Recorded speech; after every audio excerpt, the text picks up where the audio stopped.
Hello, everyone. I'm Gene, and this is my wife, Teri, and Hi. Welcome to FlashPoint. We're glad you're with us tonight. Well, thank you. Happy New January Year. 2nd. Happy New Year. 2026, honey. Yeah, 2026. Here we go. We got a lot of work to do. Lots. You know, I do want to kind of go back and talk about some stuff that's happened over the year. And I know that we did kind of like a recap towards the end of the year. But now that we're into the new year, I still think it's good for us to look back and see what God's done for us this year. I mean, in 9 months, not even 9 months, what God birthed with us in FlashPoint is Miraculous. miraculous. Yeah.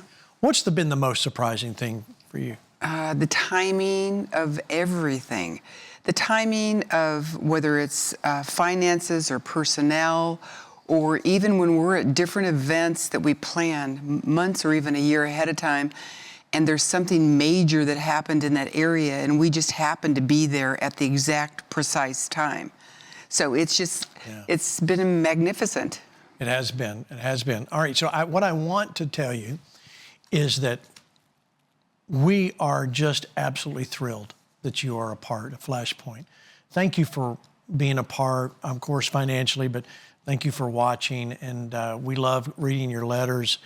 And we have a lot of letters, don't we? We have this basket of letters. I don't like baskets in my truck, but Teri has. So we put them out of the truck on a chair in the garage. And when we drive together, I grab the basket and I start reading to Gene. Yeah, so we do. We make the most use of our time. Yes. So I want to talk to you about, or let me show you this video. We played this at the gala, and since our team spent so much time on it, I wanted to show it again. Starting in mid-24, August of 2024, right? Mm-hmm. Yes. We decided that we were going to build a small little podcast studio in a building that we had on some property that we own. Mm-hmm. And we thought, hey, we'll build this little studio. Well, that was my thought. Well, here's a quick look back and what that took to bring us to today. Watch. Have to understand the times we're living in. This is not a time to back off. This is not a time to back down. This is a time to push forward. First day of construction, the trusses are here. You saw them being on the truck, being unloaded. We had no idea how heavy these trusses are, but Teri and I got in there and helped. We unloaded, and they're going in for the second floor. So come on in and let me show you how you're helping expand the vision. Come on, let's go in here.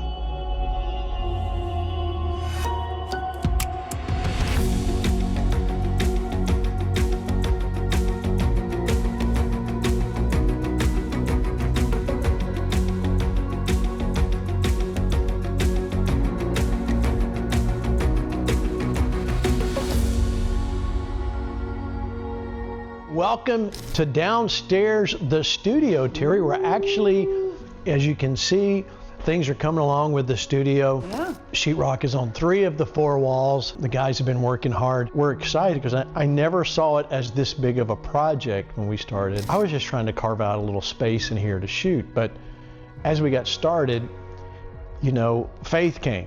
Yeah. And like suddenly I can see it. We don't see this as like, hey, help Gene and Teri do their own thing. That's not what it's about. What it is about is standing up for our country. In the broadcasting side, go, wow, the FlashPoint Army is real. Yeah. You guys are really real. And I'm like, yeah, because they see a need and they fill it.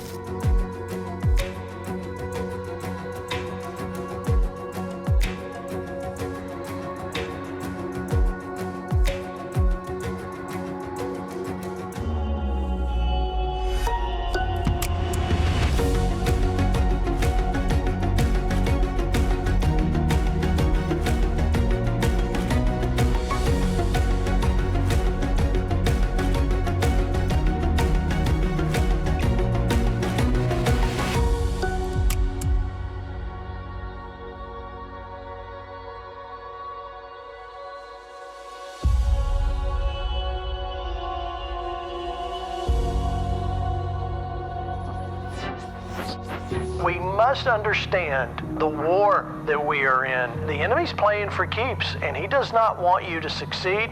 He doesn't want you healthy. He doesn't want you well. He wants to take you out, especially if you're part of the FlashPoint Army and you're standing up for what's right.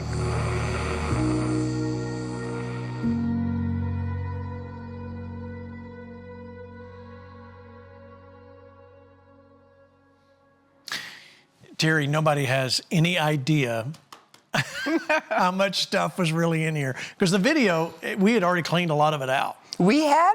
Yeah, we had. I took a box out. She took 20 out. So, you know, this was, you're the one that had the faith to get this done. And I'm like, what are we going to do with all this stuff? So as you understand, our parents are all in heaven and your sister's in heaven. And we have had amassed things from here and there, cleaned out houses, sold houses. And so you know how it is. You got a room, you store it. And pretty soon you're going, where'd all this stuff come from?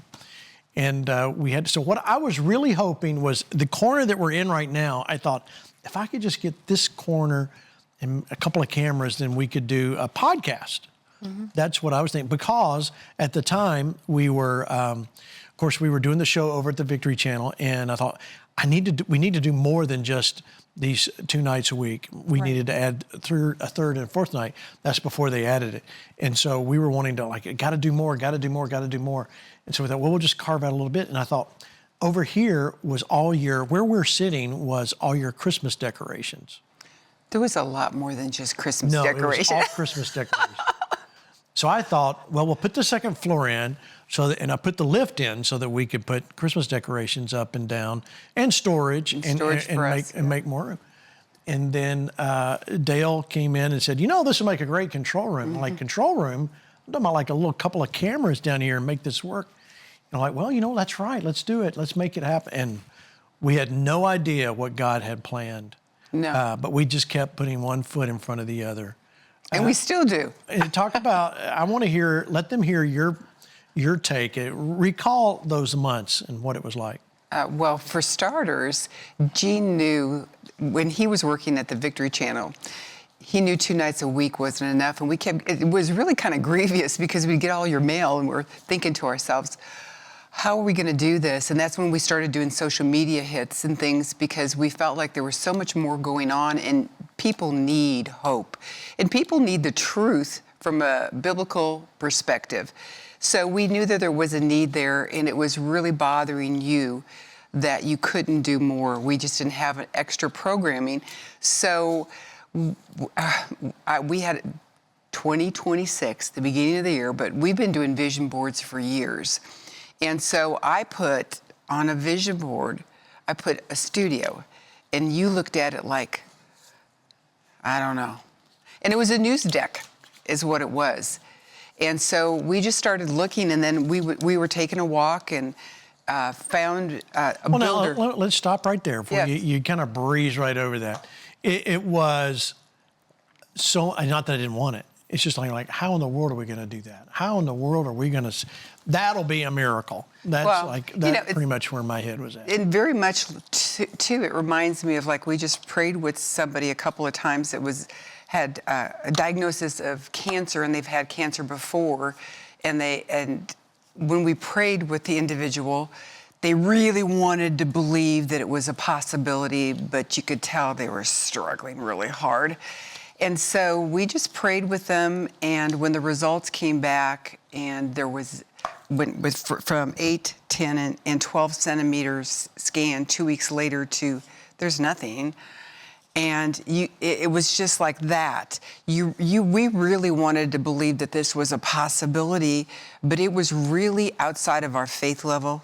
It was really outside. There was no way we could figure out how to do it, finances to do it, people to help do it. We just couldn't do it on our own.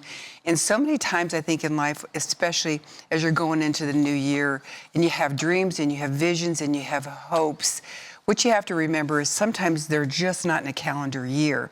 God kind of plants something, and then as you start walking it out a little bit, He shows up.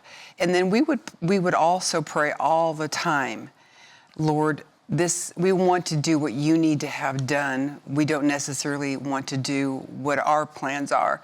So that's when we started going on a roller coaster ride, full speed ahead. Wouldn't you say? Yeah, well, without a doubt, it was full speed ahead. And then we decided, it was time, and I talked to my boss, Kenneth Copeland, and said, hey, Brother Copeland, I think it's time. And, you know, we had a wonderful talk, and he launched us. And it was important to me and to him that this wasn't a parting of ways. No. It was, hey, we need to be able to do more. And he had given us great freedom to do a lot of things there and took a lot of risk, to be honest, with FlashPoint. So if you're watching, sir, thank you very much for all that you did. And so when we talked, he launched us out and blessed us. He's a monthly partner. Yes. So this is why. So the monthly people, the recurring gifts, Teri, I just want to say thank you. If you give every month, thank you so much, because you pay the bills, you pay the light bill, you pay the staff, and thank it that not that we don't like the ones that just give every once in a while, but we really do appreciate all of you that give on a monthly basis, because it does make a huge, huge difference in us getting things done. So we were able to launch out there, and we were in Colorado and doing that very first event. The day one, we were at Andrew Womack's, and I had a bill of about $100,000+ that we were going to 130 have to pay. Yeah. That we were like, I'm like, God, not only do I not have a salary or health coverage, I got a bill, and how are we going to, do this? And we both identify as like 18 and 21. That's right. Right. That's so right. Age was not a big deal. Age was not a big deal. Yeah. And so, and this is where I talked to Teri. I remember, like, are you sure? Are you really ready to go jump off this cliff? Because this is what we're doing. And you were like, yeah, let's do it. I'm like, no, have you really thought about it? I really wanted to make sure. Actually, it was self-preservation. I didn't want it coming back on me. Oh, now you tell me. Now that it I was worked. like, yeah, let's make sure you're really on board, because I don't want you to be mad at me later. So, Well, and you were all in. Because this is the truth, is there's more danger in doing what you think is stable and your idea than running and taking a leap across a canyon for Christ. There's a lot more risk. And it's kind of just like what you said. So you go, Jesus, okay, you told me to run it as fast as I could and jump. Now I'm trusting you. It's your responsibility to take it over. Either your life is for Christ or it's not. Yeah. So it's true. All right, so let's talk about the future, Teri. Now, this year, we are doing more events than ever, and you can find out the events that we have listed at fparmy.com/events. We don't have them all on the website yet, but they'll be added sporadically as we get closer through the year. We'll keep adding the events on there and have all of them up so you can get there. Now, we thought we had two things that were like crazy ideas. One was to do a tour to Israel, and one was to do a cruise. Mm-hmm. And so we put both those out there. You forgot the gala. The gala was that was a crazy thing too. A Christmas gala. Well, yeah. we did that last year. Yeah. And that was a blast. But the Alaskan cruise, and I said, if you're interested, just sign up. Let us know that you're interested in that. And we just want to gauge interest. Well, I mean, it was like in a short amount of time, we had 1,800 people say, hey, they want to go to Israel with FlashPoint. I'm like, really? I mean, really? And I don't know how many people, hundreds of people wanted to go on the cruise. Well, we had to pick one because it was just too much planning to do both. So we picked the Israel tour. Well, and guess what? This year we're going to Israel. Woohoo! And part of the reason we picked one tour also was we decided on such a vast FlashPoint live schedule that we couldn't do both. So we know that God wants us to go to different areas and to not only, you do a great job with the FlashPoint panels and informative and the flash talks, but we started incorporating too fire tunnels.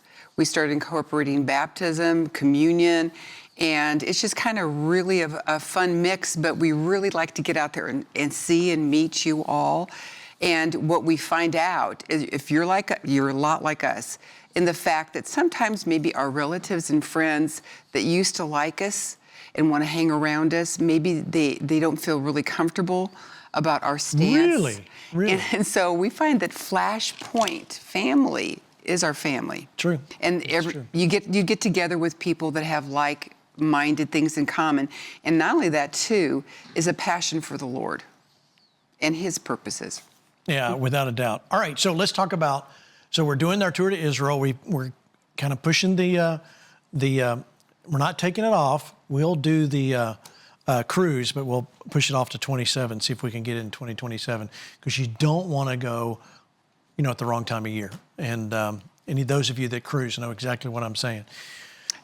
We may have done that once. Yes. Yes, and Teri woke up in the middle of the night with her eyes that big and said, "What is that?" And like she said those words, it still make me laugh. You said, "Well, we're going to turn around, right?" As you're sleeping in bed, and the cabinets and the doors are opening and closing, and you're going like this, and then you look at the deck camera, and it's like, it's like, yeah, it's not good. That was a cheaper time of year to go, but it's not when you really want to go. It's not worth it, was it? No. It wasn't worth it. All right, so let's talk about this year. We're doing more events than ever, and we felt like we should do more events because of the midterms coming up. But that was really reason number one. The reason number two quickly manifested itself when Mamdani won the election to be mayor in New York. Yeah, that's just really sad. So we really have got to understand the times that we live in, and we really need to understand and educate everyone a step further than we ever have before, that everyone needs to get really involved and make a stand and speak up. And it's probably a lot like us, is you kind of start off where you're kind of uncertain, but the more that you are doing things for Christ, the more emboldened and powerful you get as you're walking in His authority. Yeah, so we have done this before, Teri. We had done flash talks during the Friday morning, the second day. And this year we're bringing them back because there's a lot of things that we need to train people on. In fact, the whole training thing is very much a part of what we want to do, right, with people to understand. That's why, and we're going to have Bill Federer on later talking about what every American needs to know about the Quran. And what we've understood and what we've come to understand is a lot of us are ignorant about Islam. Well, it's not what we follow. We're Christians, but we need to understand what is out there and how to talk to other people and what's the history of it. And that's why Bill did such a great job. And he wrote this book a long time ago, several years back, and it's truly a great book. And that's why we're offering it. So you can go there to fparmy.com and get the book package with Killing America and get that. But Teri, we want to train people, but we want to train people not just about understanding the Quran. We want to train people and be able to have a time where people can understand, how do I run for a school board? Now, we do that in Flash Talks, but we really want to have a place here closer to home where we can bring people in on a regular basis and have more training. That's why at the end of that video, you saw those two big buildings. I did. And that's where our faith is for this event center that we would really like to purchase. And do we have the money for it? Absolutely not. Are we going to go in debt for it? No. Absolutely not. So we're looking to do, and that would give us the ability to be able to rent it out, yes, but to be able to hold training. And on the other side, the other building is to have lunch and have meetings and be able to do a lot more. So it's really more of a FlashPoint of Revival Center. Right. It really is a center, training center and everything else. Again, we're not starting a college. We're not doing anything like that. But we are wanting to give you high impact in a couple of days and let you come, learn, go back home and plant it. And it's not that we're all ignorant, but sometimes we need to revisit what we forgot in high school about how to biblical civics. So Rick Green's going to partner with us and do some things. And we've talked to Brian Gibson about some stuff and some others and then actually want to have some revival meetings there. It'd be great. We'd love to have that. Yes. So that's our future. What else is in our future is something that we have not talked about, but you and I went to Washington, D.C. Oh, you're going to go there, huh? Yeah, I'm going to talk about this. And we actually have been talking about this for several years of another thing to add to what we do. Before I get to that, July 4th, we rolled out, actually July 2nd, I believe it was, we rolled out the FlashPoint television network. Right. Now, the network was I want to do. It wasn't that we've done it or we're going to do it. So, but it became obvious that we had to do something quicker. We did not want, I did not want, as we move into, especially this year, us get canceled or bumped off or not be able for you to see us.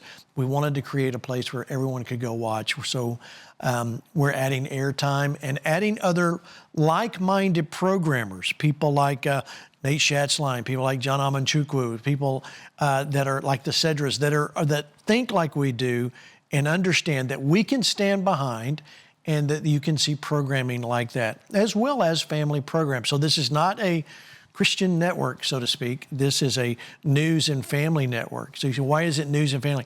When something happens, we want to be able to come to you at the soonest ability. We've got the studio, we've got the people on staff that we can turn the cameras on and go, look, this just happened.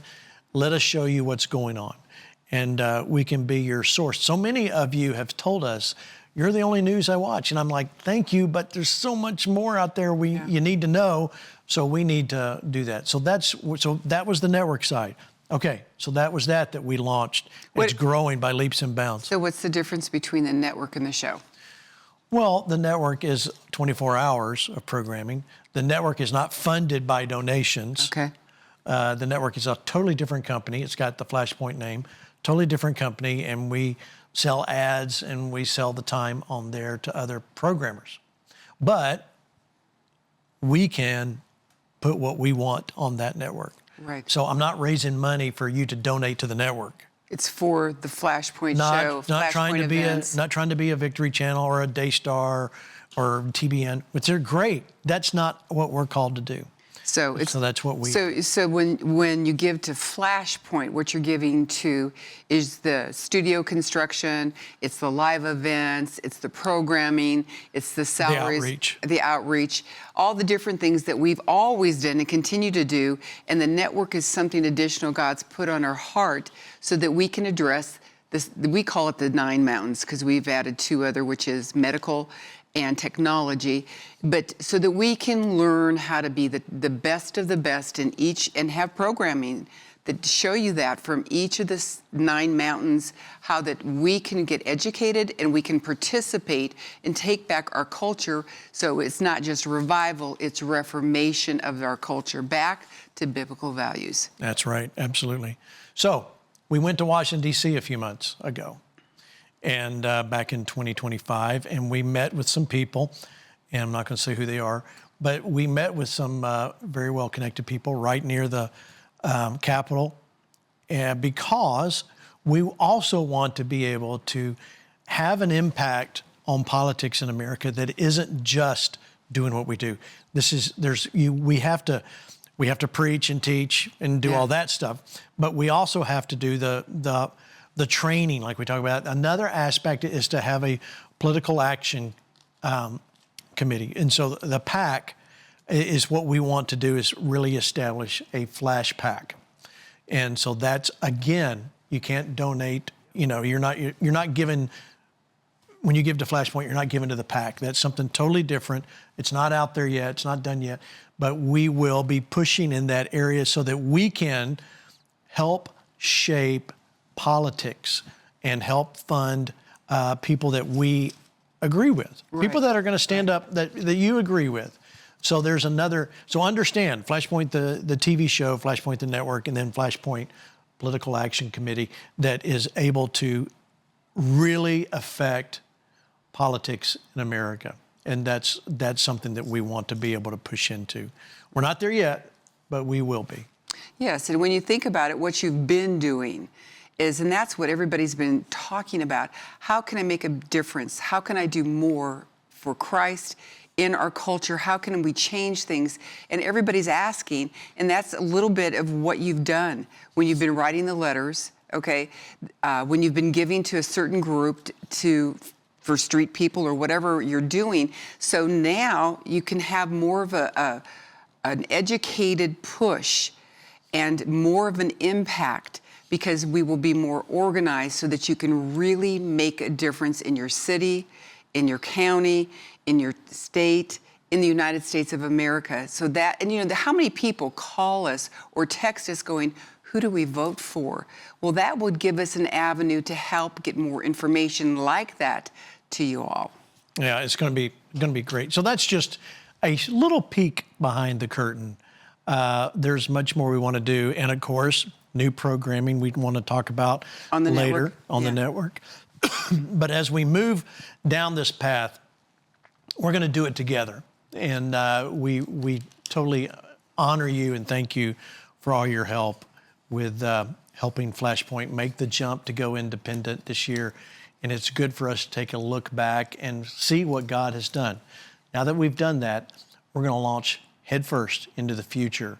And because we cannot slow down, we must not slow down in what God's called us to do, Teri. We must keep going. And a couple of other things, too, that we really want to do for you is it's on our hearts to get you a 1-800 number so that you can call in.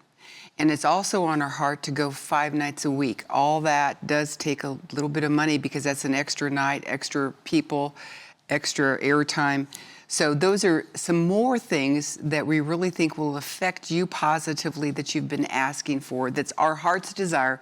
But as we always say, we don't go into debt. So it has to come in before we can make a commitment to take on additional things. That's right. So thank you guys for all your donations. And thank you, honey, for joining me for this first half of the show. Well, thank you for having me. Happy New Year. Happy New Year to you, too. All right. We're going to take a break. When we come back, we're going to jump into discussion with my friend Bill Federer and see what he has to say about the Quran, Islam, and America right after this.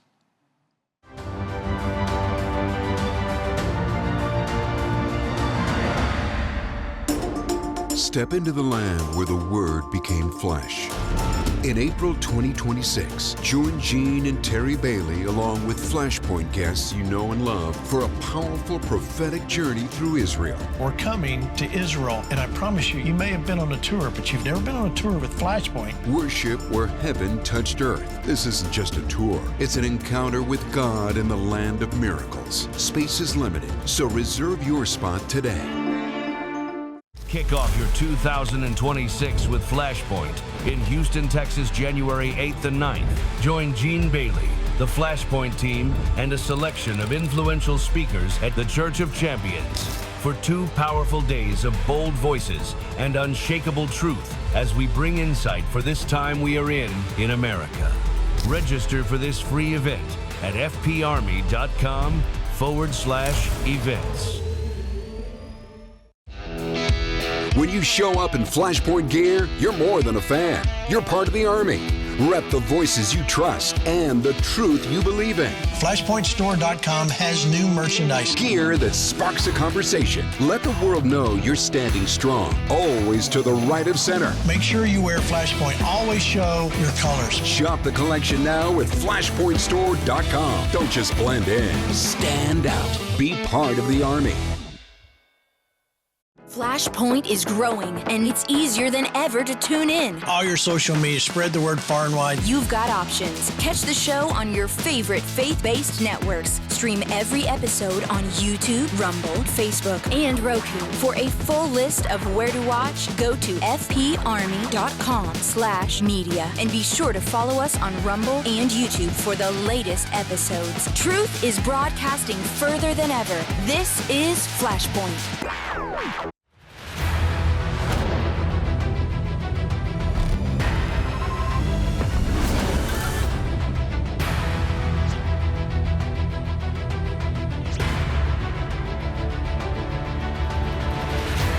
Welcome back to the second half. I do want to show you something that we haven't shown much. It's on the new. It's one of my favorite shirts on the store. It's the FlashPoint camo color block quarter zip. Look at that, and it's nice and thin, and it comes in the green or a black. And look, you see the little logo right here. That's from the FlashPoint logo. Isn't that cool, Teri? Oh, yes, it is. We cool. wear them all the time, don't we? We both have both colors and wear them all the time. So go to FlashPointStore.com and get yours if you want. While they're in stock, we're ordering more all the time. But yeah, go on and get your copy. Now, next week, next week. Do you hear me? Next week, we are in Houston, the 8th and 9th, the Church of Champions with Pastor Wendell Hutchins. Look at all of these people. Of course, Pastor Wendell there on the left, Pastor Hank, Lance Wallnau, Rick Green, Lorenzo Sewell, Tony Suarez, Alan DiDio, Martin and Andrew Cedra, along with their wives, Millicent and Nolene, Teri, myself, and we may not ever take a break It's a with party. that many people. You know what? I could tell you're not from Texas. Why is that? Because you said Houston instead of Houston. If you're from Texas, you say Houston. Okay, it's Houston. So join us there next week. It's going to be great. Come early. I'm telling you, we're going to have a great time. I'm really excited about this, our first event of 2026. It's going to be fire. It's going to be amazing. I'm telling you, it's worth flying in for, and you need to be there. Come join us. Also, Patriot Academy. We will be at Constitution City, January 22nd, 23rd. Look at these people that are going to be there, Teri. Rick Green, of course, Martin Meckler, Hank Kuhneman, and we just added just a few weeks ago, Luke Ball, Bill Federer, and Chad Connolly. Wow. Who knows? The way you do things, it could be more people. Yeah, it's true. Now, the thing is, there's only 250 seats, so I don't know where we're probably getting close to that. So make sure, if you haven't, go online, register. There's a fee for that one because it's so small. But that one will be a very unusual event. Yes. As well. And we've wanted to see Rick Green's place. We haven't been there for a while, since groundbreaking. I know. It's going to be great. And we get a chance. The great thing about these events that you and I like is that we're able to go meet people. Yes. Shake hands, take pictures, and be able to talk to people. And you know, a lot of stuff to do on all of our events. All right, so let me get into our topic today. Let me welcome author, speaker, AmericanMinute.com, Bill Federer. Bill, welcome to the show, sir. Glad to have you. Hey, Gene. Good to be with you. All right, Bill, let's talk about Islam in the United States. In your book that we're offering, What Every American Needs to Know About the Quran, you wrote this quite a while ago. Right. When Keith Ellison swore into Congress with his hand upon a Quran, and it happened to be Jefferson's Quran, the media made a big deal out of it. Said Jefferson must have loved Islam. I'm like, Jefferson fought the Barbary pirate Muslims. The day after Jefferson's election as the third president, he got a demand letter from the Pasha of Tripoli for $250,000 extortion tribute payment. And so all the countries of Europe were paying the Muslim pirates the equivalent of millions of dollars a year to leave their country's ships alone. When America breaks away from Britain, we're no longer covered by the British tribute payment. And so the Muslims are like, hey, you're your own country, pay up. And so it's interesting that Morocco was the first one to demand that America pay up. And so President Obama said that Morocco was the first country to recognize America's independence like it was something good. It's like, yeah, they were demanding that we pay tribute. And Jefferson said, I did the only reasonable thing. I sent in a squadron of our Navy and Marines, right, as the Barbary Pirate War. And Stephen Decatur. And anyway, that was the motivation for me to write the book. I ran into people and they go, Jefferson, didn't he swear into office on a Quran? It's like, by the time it got down to the ground level, it had gotten so twisted. Jefferson bought a Quran because when he was ambassador to France, he met with the Muslim ambassador who had from Morocco, and they had captured 300 of our American sailors, and Jefferson's negotiating to get them free. And he asked the ambassador, what did we do to offend you? Why are you attacking us? And the ambassador, it's written in the Quran that all nations who should not acknowledge Islam's authority were sinners, and it was a right and duty to make war upon them, and every Muslim who should not was slain in battle is sure to go to paradise. Anyway, so Jefferson bought a Quran to find out what's in this that makes him want to hate us. Wow. It's the history behind that is just staggering. Things that we take for granted and think. Let me show you this. This is a post someone posted back in October of last year. Islam isn't in America to be equal to any other faith, to become dominant. The Quran should be the highest authority in American Islam is the only accepted religion on earth. Now that goes really opposite of the way most people in the West think. Bill. They think like, hey, freedom of religion, you do your thing, I'll do my thing, and we'll get along, and you'll go to your mosque and I'll go to my church. And that's not the way they believe, is it? No, there's a 1,400-year track record of them coming in and wiping out previous civilizations, previous religions, and it all goes back to Muhammad. He is the perfect Muslim. His life is called the Sunnah, which means the way. And so we have to understand Muhammad, and because he's the DNA. So Muhammad was a religious leader for 12 years in the pagan city of Mecca, only makes 70 converts. A little background on him. He was born in 570 AD. His father dies before he's born. His mother dies when he's 6. His grandfather and guardian dies when he's 8. He's orphaned. He's taken in by an uncle, Abu Talib, who's a merchant who takes him on camel rides to different cities. He hears about the different religions. He hears about the Zoroastrians in Persia that believed that paradise was filled full of virgins that would fulfill all the guy's desires. Well, guess what? Found its way into his belief system. And the Zoroastrians believed in jinns or genies, right? Like the little poltergeist demons. And that got into his belief system with the 1001 Arabian Nights and jinns. And then he went to pagan cities like Mecca, where they had 360 different pagan gods, with the most popular being Hubal, the moon god. And their calendar began with the first sight of the crescent moon over the desert. And they had a rock they thought had fallen from the moon. It's a glass impact rock where a meteor hit the desert sands, this brown glass. And the pagans kissed it, walked around it, bowed to it. And they did this for centuries pre-Muhammad. Muhammad incorporates that into his belief system.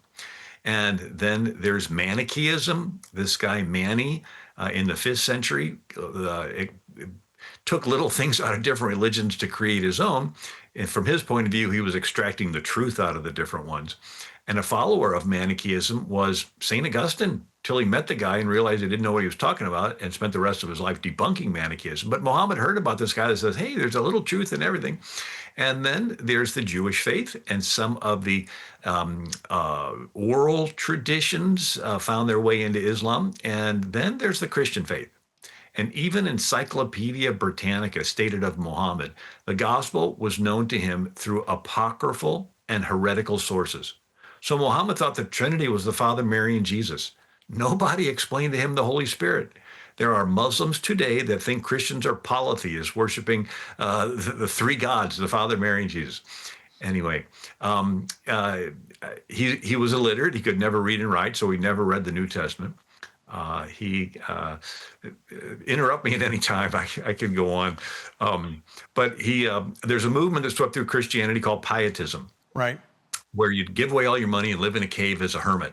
And so Muhammad decided to do this. Now, he was working for a wealthy widow, Khadijah. She's 40 years old. He's 25. She marries him. Now he doesn't have to work, so he goes out to caves and he prays.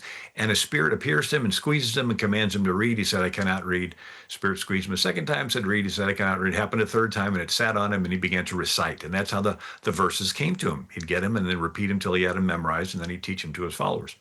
And the word Quran means recitation. It's an oral thing because Muhammad and his original followers were all illiterate. Only the Jews and Christians could read. They were called the people of the book.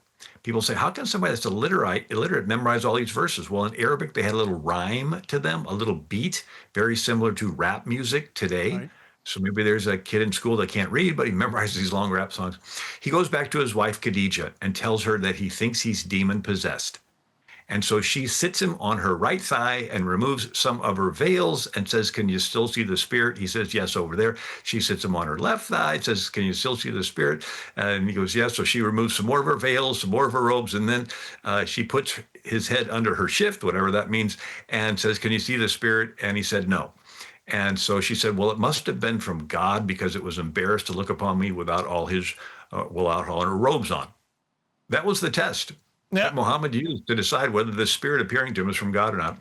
And now, Muhammad didn't know the New Testament where it says the test is every spirit that does not acknowledge Jesus as the Christ is the Antichrist. But he never read the New Testament because he was illiterate. So his wife takes him to her uncle, who is an Ebionite Christian priest of this heretical sect. And he said, maybe this is the spirit that appeared to Moses. Then the uncle dies. Now Muhammad's left with this spirit. And he goes into Mecca, and he shares his faith, and he feels like there's something in it for everybody. And when nobody's excited about it, he gets confrontational. And they consider him a disturber of the peace, and they chase him out of town. 619 AD, it's his year of sorrows because Khadijah, his wife, dies. He tries going to a city called Al-Taif. They didn't want him. They pelt him with rocks and stones. So he goes north to a Jewish city called Yatrib or Medina in the year 622 AD. And he comes in, and the Jews, 3 Jewish clans control the city. They're nice. They let Muhammad in as a Muslim immigrant, the first ever Muslim immigrant. He presents his faith, the Jews reject it, and so then he goes into the minority neighborhoods and he organizes a following, sort of like a community organizer. Right. And he gets involved in politics. And when his following gets big enough, he pressures the Jews to accommodate him and his followers politically. They do. Now Muhammad's a political leader in addition to being a religious leader. And then Muhammad's followers back in Mecca, they get confrontational, about 70 of them, and they get chased out of town for disturbing the peace. Now there are lots of Muslim refugees, and they come into Medina as Muslim immigrants. And Muhammad allows them to rob the caravans headed to Mecca in retaliation for the Meccans chasing them out of town. It's this victimhood idea that we were the victims, they were intolerant of us, so therefore we're justified in robbing the caravans. So where Jesus said, if they take your coat, give them your shirt, his attitude, if they take your house, take their caravan. And so they send 1,000 soldiers to protect their caravan. Muhammad with 300 defeats the 1,000 at the Battle of Badra. And then the Meccans send 10,000 in 627 AD, and Muhammad digs potholes and trenches all around the city of Medina, which renders the cavalry of the Meccans useless. You can't charge your horse across a field full of potholes. Yeah. And so he goes to some of the Meccans at night, bribes them, they slip away. Goes to some of the other Meccans at night, threatens them, they slip away. And then it gets freezing cold for a week. The rest of them lose heart and retreat. And Muhammad considers this a great victory, that his enemies were cowards, goes back into the Jewish city of Medina, and he picks on the smallest of the 3 Jewish clans, confiscates their property, chases them out of town. And the other 2 clans are like, well, maybe he didn't notice us. And now there's 2 Jewish clans. He picks on the smaller of the 2, chases them out of town, and confiscates their. And then the big Jewish tribe was like, well, at least he didn't pick on us, and we'll keep our heads low. Now there's 1 Jewish clan. Muhammad surrounds them for 25 days. When they surrender, he brings them into the market, chops off the head of the men, sells the women and children into slavery. So within 5 years of Muhammad coming into the Jewish city of Medina, there is not a Jew left in the city of Medina. They were chased out, killed, or enslaved. And so it's a 3-step process.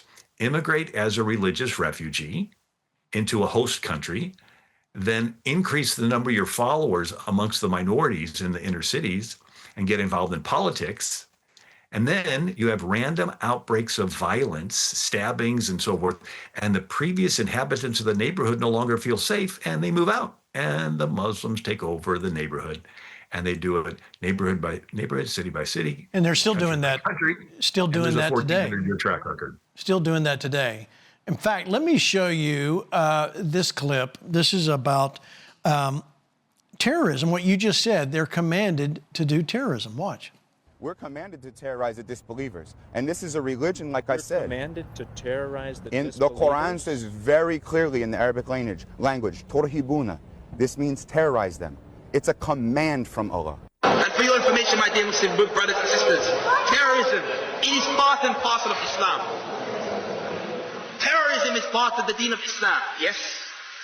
Allah said in the ayah, وَعَدُّوا لَهُمْ مَا اسْتَطَعْتُم مِّن قُوَّةٍ وَمِن رِبَاطِ الْخَيْرِ تَرْهِبُونَ بِهِ عَدُوَّ اللَّهِ. To terrify the enemies of Allah, we should prepare ourselves. Al-i'dad al-jihad, prepare to go to jihad, is fard wa 'ayn on the Muslims, on the males like us here.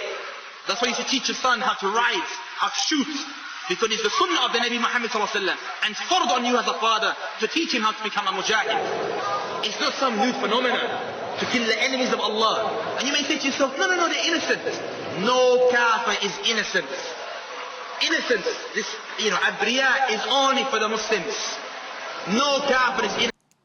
Okay, so now you heard that. I want to play this next clip because there seems to be a lot of mystery on, it's like you hear one thing, oh, it's a peaceful religion, then you hear, no, it's like what you just heard, we're commanded to terrorism. Watch the comparison and see if you recognize anybody familiar in this video. This is the correct religion. This is the religion that all of humanity needs to be a part of, Islam. And we will not stop until it enters every home. The dream of every Muslim is simply to be treated the same as any other New Yorker. America will be a Muslim country. Russia will be a Muslim country. Islam will enter every house. We have to be a part of that change. The dream of every Muslim is simply to be treated the same as any other New Yorker. The Prophet says, the first thing you do is call them to Islam. If they accept it, leave them. Khalas, they're Muslims, we go. If they refuse, then tell them Allah obliged upon you to pay taxation. If they refuse, then we have to fight. And if we fight you, then we capture you, you become our slaves, and we take your land, and you take where, because you refuse, I give you two good options. The dream of every Muslim is simply to be treated the same as any other New Yorker. But fellow European white people complaining about immigration and Islam, first of all, I want to tell you that Islam is going to take over every single square inch of the globe. You know, the other argument is, but okay, so if you don't like it here, go to your own country. How can you tell us to go? We're not going nowhere. We are here to stay. Like I say, we're not here to take part. We're here to take over. The dream of every Muslim is simply to be treated the same as any other New Yorker. When you say, like you said in your speech in France, you said things like, we will conquer the world, we will have the flag at the White House. You got to understand, people get, they get scared of that. They get pushed back from that. I mean, you're saying we're going to take over your country. Maybe you're not saying that, but maybe Quran says that. Yeah, no, I'm saying that. Why? Of course. And my Quran said it, and I'm repeating it. Of course, we will take over. Of course, we will take over. But just if we look at the numbers, of course, we will take over. Of course, there are hadith and predictions of the Prophet that before the end of the world, Muslims, inshallah, will rule the world. One of the promises of the Prophet ﷺ is that the day of judgment will not happen until Islam prevails and we become victorious. Okay, so Bill, there's you hear a lot of different takes there on what is all about the Quran and what it means to be Muslim. And I love the fact in your book here, Whatever American Needs to Know, sum up just part of why people need to get the book and what is it that they're going to find inside. I want people to hear from you. So Islam means submission to the will of Allah. A Muslim is one who has submitted, and they think there will be world peace when the whole world submits to the will of Allah. So to them, world peace means world Islam. So they believe in peace, but their definition of peace is different than our definition. Our definition of peace is different groups getting along. Their definition of peace is world Islam. When the whole world submits, when all your enemies are defeated, there's nobody left to fight. So there's peace. Now, so they divide the world in two, the Dar al-Islam and the Dar al-Harb. The Dar al-Islam is the house of Islam. That's the half that has already submitted. The Dar al-Harb is the house of war. It's supposed to be at war because it's in the process of being subdued. So they see the world as Muslim and going to be Muslim. Now, what about moderate Muslims? Moderate Muslims believe the world will submit to Allah later, maybe in the distant future, maybe at the end of the world. Maybe it's even figurative. And since it's so far off, they really don't think about it and they just want to live their lives. And I would say that the majority of Muslims are in that category. The fundamental Muslims, they think the world is supposed to submit to Allah now. And they're really excited, and they want to help make it happen. Now, the dilemma for the West is the nicer we show ourselves, the fundamental Muslims view that niceness as weakness, and they take that as an indicator from Allah that they're supposed to attack. It's the law of the jungle. Weakness invites aggression.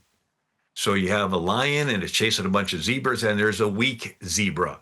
Which one is the lion going to pounce on?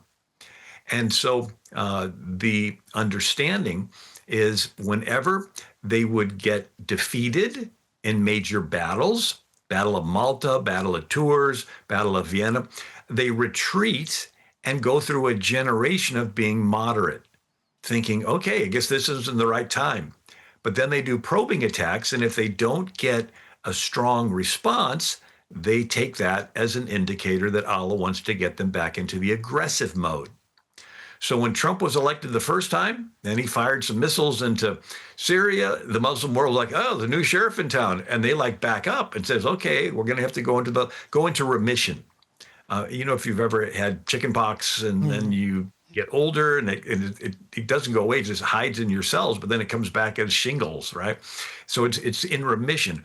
But then when Trump is no longer president and Biden gets in, that's weakness. Well, that's when they begin to attack again and fight again, and he withdraws from Afghanistan, which is a big sign of weakness. And then all the allies that were siding with America and see us abandon. Jimmy Carter did the same thing with the Shah. The Shah was pro-American. I met his son years ago. He was so pro-American that Cadillac was building their Seville in Iran. I mean, he wanted to westernize his country, but Jimmy Carter pulled the rug out from the Shah, ushered in the Ayatollah. And so whenever you hear Iran this, Iran that, Iran is funding Hezbollah and Hamas and the Houthis, thank Jimmy Carter. Because prior to him, you had the Shah that loved America. That's right. But that signals weakness. And I love Reagan. He was the second best president. I think Trump's the best.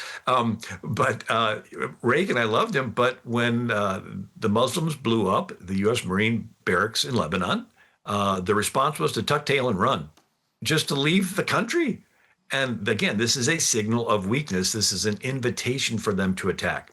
Kamal Salim is a friend of mine. He's a former Muslim terrorist that became a Christian. Tremendous testimony. He'd be a good guest for you sometime. But he talked about, they were taught that if they sense that you are afraid of them, they take that as an indicator that they're supposed to attack you. Right. Sort of like a dog. If you're running from the dog and the dog senses that you're afraid, that dog will keep chasing you. Oh, yeah. But if you turn and show strength, that dog will stop and back up.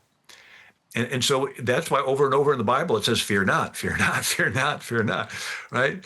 Because fear invites the attack, but that's why God told Gideon, tell everybody it's afraid to go home, right? I only want people with faith. And so that's why the Bible always tells us to walk in faith.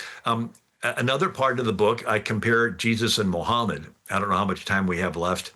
We got about 4 minutes, but I want you to break down, if somebody gets this book, I mean, it's got a lot of history in there. What is it that you want them to walk away with, Bill? What does you want them to understand? Just the history or what? Yeah, past behavior is the best indicator of future performance. There it is. Past behavior is, so we have a 1,400-year track record that we can observe. And then I tell people history is not prophetic, but it is predictive. Right? Past behavior is the best indicator of future. So you know this history. So number one, Egypt used to be Christian for 6 centuries, evangelized by Mark that wrote the gospel, Matthew, Mark, Luke, and John.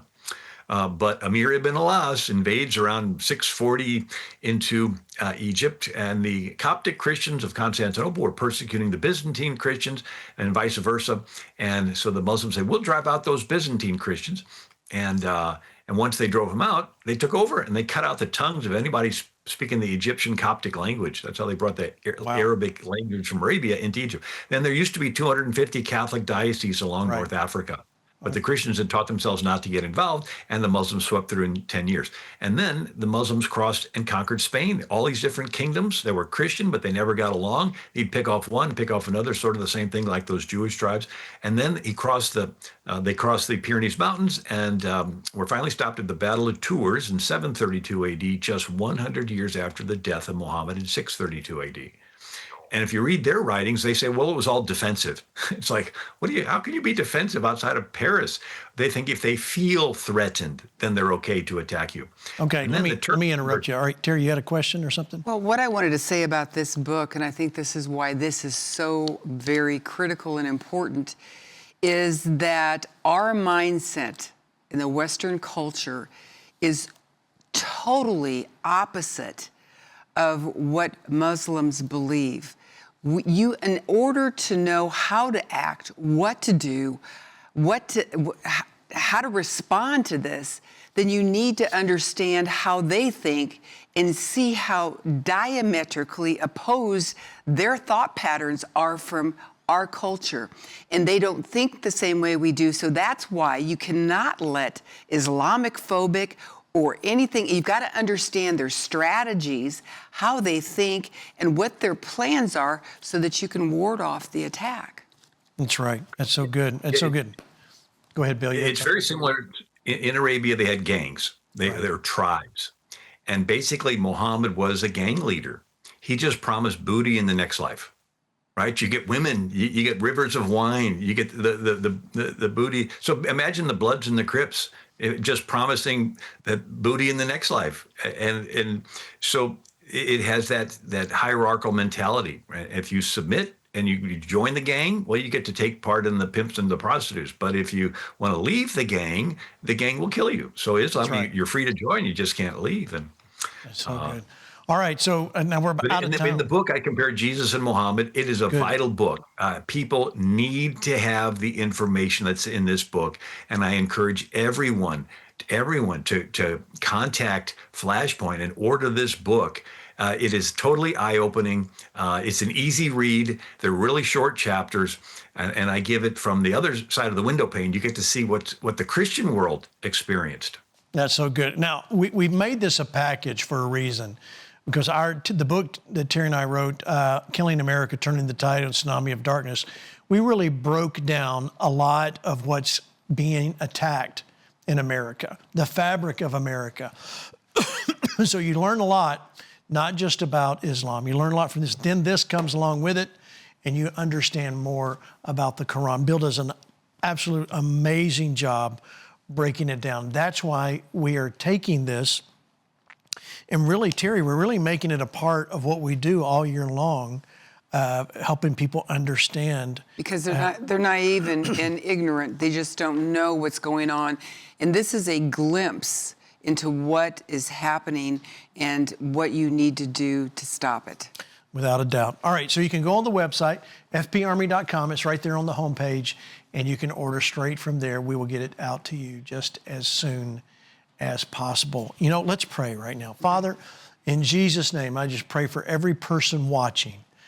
Lord, as we talk about these tough topics, and it's very easy to get over into fear about this, Lord, we choose to walk in faith. But in our faith, we understand, as Bill has said, that we can look at history and that it's predictive of the future. But we know who holds the keys, death, hell, and the grave. So, Father, we thank you that we choose to walk in faith and not in fear, but we will educate ourselves to understand the enemy that's at the gates.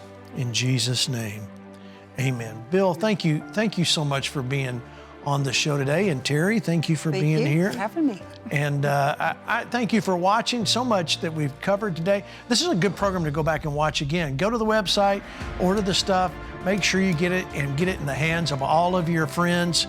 Don't forget, next week we are in Houston there at the Church of Champions. I'd love to see you there. Come join us. It's free, won't cost you anything, and you will learn an immense amount. Again, thank you for watching FlashPoint. Make sure you stay in tune with all that we're doing right here and watch us on the FlashPoint Television Network. See you next time.